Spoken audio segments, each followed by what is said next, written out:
11 FOMC members, at least 5 of them you can consider doves. This is going to be a closer call than the market might think. I think so, Jamie, and I think, if you actually look at what some of these members have been saying, a September taper hasn't implicitly been, suggested. They have at no time suggested that they will taper in September.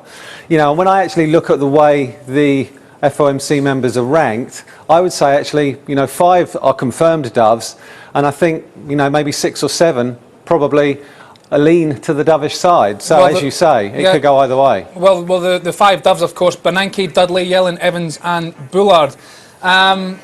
What if the Fed doesn't taper?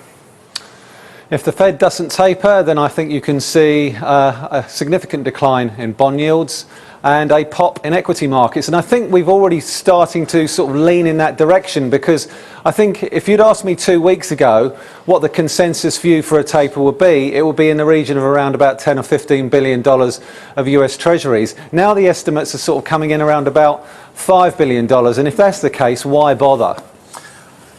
But if the Fed doesn't taper, I know you said that there's been no explicit word from the Fed that they will do anything this month, but the market thinks it will. The Fed hasn't done anything to counter that.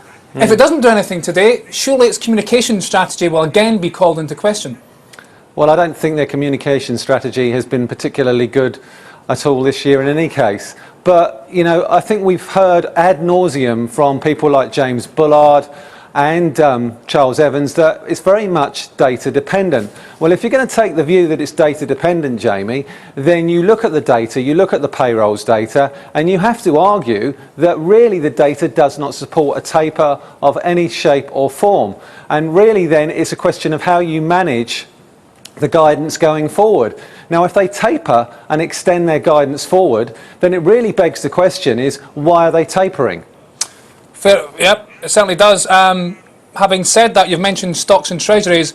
The gold market appears to be pricing in some form of taper. It's this morning at a 6-week low below 1,300. That's right, and I'm keeping a particular eye on that 1273 level that we saw in August. And I think, if we do get a taper, there will be an expectation of further tapering down the line, and that will be very negative for the gold price. If, however, we don't get a taper, then I would imagine that we'll see a significant rebound in the gold price.